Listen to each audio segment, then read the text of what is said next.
मेरे प्यारे स्टूडेंट, आप सभी लोगों को भीमराव अंबेडकर जयंती की ढेर सारे शुभकामनाएं, बहुत ढेर सारे शुभकामनाएं। मैं आज आप लोगों को ये बताने आया हूँ कि देखिए कैसे एक छोटे तबके के घराने से आया हुआ लड़का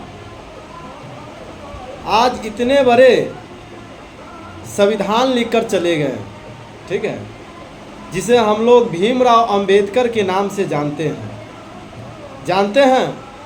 उसका सबसे बड़ा शक्ति क्या था? उनका सबसे बड़ा शक्ति था उनका कलम, ठीक है। क्योंकि देखिए, इस संसार में कलम से बड़ा का कोई शक्ति नहीं है। इसीलिए कहा गया है कि शिक्षा वो शेरनी का दूध है, जो पिया है वो दहाड़ता ही है, ठीक है। तो याद कीजिए इस बात को कि एक समय था कि ऊंचे लोगों के द्वारा, स्वर्णों लोगों के द्वारा छुआछूत भेदभाव चरणों पर था। पानी नहीं पीने दिया जा रहा था। नदी से, तालाब से, जिस रास्ते से बड़े लोग गुजर सकते थे, उस रास्ते से छोटे लोग नहीं गुजर सकते थे, ठीक है। लेकिन उन सबों से आज़ाद दिलाने के लिए भीमराव अंबेडकर जी कहीं न कहीं आगे आए। भीमराव अंबेडकर जी के आपको छंद कुछ कहानी हम आप लोगों से शेयर करना चाहते हैं। क्योंकि देखिए, उनका जन्म तो 14 अप्रैल यानी आज ही के दिन में हुआ था। 14 अप्रैल 1881 में वह मध्य प्रदेश के वासी थे और मध्य प्रदेश के भी माहू गांव के रहने वाले थे वो। उनके पिताजी जब उनको पढ़ाने के लिए स्कूलों में गए तो लगभग स्कूल में उसको नहीं रखा जा रहा था, ठीक है। लगभग जगह से उसे निष्कासित किया गया। क्यों निष्कासित किया गया? क्योंकि वे छोटे जाति के थे, ठीक है। इसलिए उनके साथ भेदभाव होता था, ठीक है। वो बड़े कास्ट के साथ बैठकर नहीं पढ़ सकते थे, इसलिए शिक्षक लोग भी उसे नकार दिए थे। होते होते में एक टीचर उसे स्वीकार भी किया तो इस तौर पर स्वीकार किया कि तुमको स्कूल में नहीं बैठना है, विद्यार्थी के साथ नहीं बैठना है, बल्कि सबसे पीछे नीचे में बैठना है। रूम के पीछे बैठ करके पढ़ लोगे तो ठीक है, कोई बात नहीं, ठीक है। तब पर भी देखिए, वह विद्यार्थी क्लास के पीछे बैठकर, नीचे बैठकर, और सिर्फ भारत में ही टॉप नहीं किया, वह लड़का अमेरिका, लंदन में भी जाकर टॉप कर गया, ठीक है। आज उनके पास 1-2 ठो डिग्री नहीं पास किया, बल्कि 32 गो डिग्री वह पास किए थे।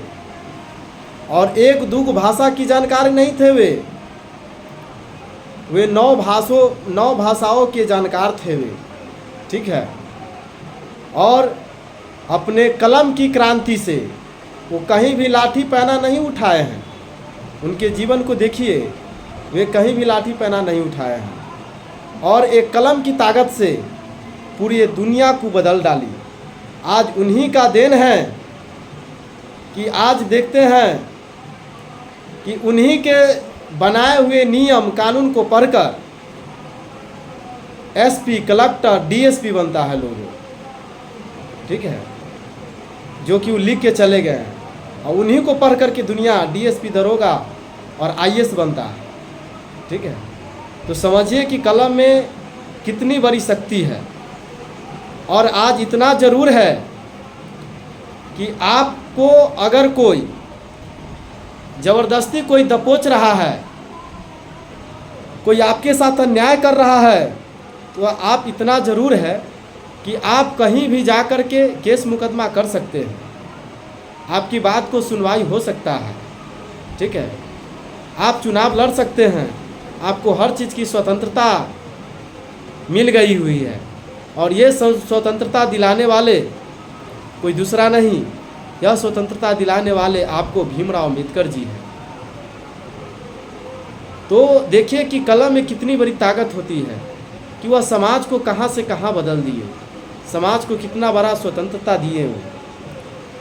तो इसीलिए आज भीमराव अम्बेडकर जी के दिवस पर मैं आप लोगों को ये संदेश देना चाह रहे हैं कि आप लोग भी अपने बच्चों को शिक्षा दीजिए, शिक्षा दीजिए।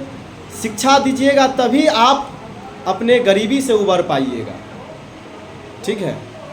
आपका गरीबी देश के नेता ख़त्म नहीं कर सकता है। देश के नेता आपको क्या देता है? इंदिरा आवास, पेंशन, ठीक है। तो इन सबों से और 5-6 किलो और 10 किलो 20-50 किलो चावल देने से आपका गरीबी कभी भी नहीं ख़त्म हो सकता है। आपको इस बात का विश्वास नहीं है तो आप इस समाज में खुद से देखिए कि जो व्यक्ति इंदिरा आवास लिया है, जो व्यक्ति कोटा उठा रहा है या जितने भी सरकारी फंड मिला है, क्या वो आज़ाद है? क्या वो गरीबी ख़त्म कर लिया है? कभी भी गरीबी ख़त्म नहीं किया है। गरीबी ख़त्म मात्र उसका हुआ है जो कहीं न कहीं पढ़ लिख करके बड़ा अधिकारी बन गया है, बड़े अफसर बन गए हैं, उसका गरीबी ख़त्म हुआ है। लेकिन आज के भी दिन में जो पढ़ाई लिखाई नहीं कर पाया, जो सरकार के ऊपर निर्भर है, उसके देखिएगा आज भी वह नीचे ही तबके में जो है धंसा हुआ है। तो इसलिए आप लोगों से मेरा ये नम्र निवेदन है कि आप लोग सरकार के ऊपर निर्भर मत होइए, ठीक है। आप लोग अपने ऊपर निर्भर रहिए। आपके पास अमीरी तभी आ सकता है जब आप अमीर बनना चाहिएगा। आपका अमीरी शिक्षा ही समाप्त कर सकता है, ठीक है। ये सरकार आपको कभी भी आपका गरीबी समाप्त नहीं कर सकता है, क्योंकि आप समय उठा के देखिए आप अपने अगल बगल अड़ोस पड़ोस सभी को देखिए, क्या कोटा इंदिरा आवास लेने से क्या उनकी गरीबी ख़त्म हो गई है? उसका गरीबी कदापि ख़त्म नहीं हुआ है। इसलिए जो भी रुपया आप लोग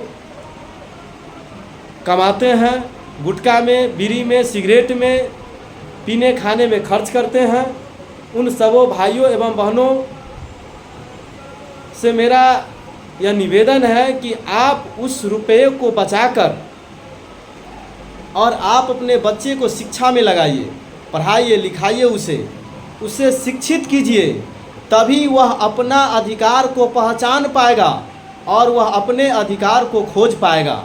अन्यथा वह अपने अधिकार को कभी भी खोज नहीं सकता है। उसे पता नहीं चल सकता कि मेरा अपना खुद का अधिकार क्या है, ठीक है। इसलिए वह अपना अधिकार तभी खोज सकता है जब वह शिक्षित बनेगा, तभी उसे पता चल सकता है। तो उसे आप ऊंचा शिक्षा दीजिए, बढ़िया सभ्यता में रखिए, ठीक है। नहीं तो जिस प्रकार से आप लोग जीवन जिए, जिस तरह से आपके साथ कुछ होता आया है, ठीक है। कहीं कहीं तो देखते हैं कि आजकल के भी समय में थोड़ा भेदभाव चलिए रहा है, आजकल के भी समय में, लेकिन अब वो समय नहीं रहा। अब 100% में से 95% बदल चुका है, वही 5-10% अभी भी है। तो वो चीज़ को भी आप शिक्षा के माध्यम से ही समाप्त कर सकते हैं। अगर आपके पास शिक्षा नहीं है तो आपको दबाया ही जाएगा, एक जगह नहीं दबाया जाएगा, बल्कि जगह जगह पर आपको दबाया जाएगा। लेकिन आपके पास अगर शिक्षा है तो एक जगह अगर आप दब गए, 2 जगह दब गए, तीसरा जगह आप छक्का जरूर मारिएगा, ठीक है। क्योंकि शिक्षित व्यक्ति को जो व्यक्ति अगर कोई रोकता है ना तो वो डायरेक्ट छलांग भी मारता है। वो उसके अंदर छलांग मारने की कला बहुत अच्छा तरह से आता है। वो छलांग मार के और उससे आगे भाग जाता है। तो इसलिए मेरे प्यारे भाइयों एवं बहनों, मैं आप लोगों से भी यही चाहूँगा कि शिक्षा को ग्रहण कीजिए, चाहे आप किसी भी जाति का हो। अमीरी गरीबी हर जाति में है, गरीबी हर जाति में है। तो आप ऊंचे जाति के हैं चाहे नीचे जाति के हैं, आपका गरीबी तभी समाप्त हो सकता है जब आप शिक्षित होइएगा। ठीक है, जब तक आप अशिक्षित है, गरीब है, तब तक समाज में आपका वैल्यू नहीं रहेगा। ठीक है, समाज में वैल्यूएशन लाने के लिए शिक्षा परम आवश्यक है। ठीक है, तो इसके लिए शिक्षा को ग्रहण कीजिए और जितना हो सके उतना मेहनत आप पढ़ाई लिखाई में कीजिए। ठीक है, तभी आप अपने अधिकार को पहचानिएगा और अपने गरीबी को समाप्त कर पाइएगा, अन्यथा नहीं समाप्त हो सकता है। इन सबों बातों के लिए आप भीमराव अंबेडकर जी के कहानी को पढ़िए कि वो भी कैसे परिवार के लड़के थे, वो भी गरीब ही परिवार के लड़के थे, लेकिन एक शिक्षा के दम पर आज देखिए कि प्रधानमंत्री को भी उनको नमस्कार करना पड़ता है। शिक्षा इसीलिए कहा गया है कि शिक्षा वो शेरनी का दूध है जो पीता है वह दहाड़ता है, जो पीता है वह दहाड़ता है। तो चलिए, जय हिंद, जय भारत माता। ठीक है, अपने भारत माता को सेवा करने के लिए जितना हो सके उतना मेहनत कीजिए। और एक बात सदैव याद रखिएगा, समाज में भेदभाव मत कीजिए। समाज में जितना अधिकार मेरा है जीने का, उतना ही अधिकार आपका भी है।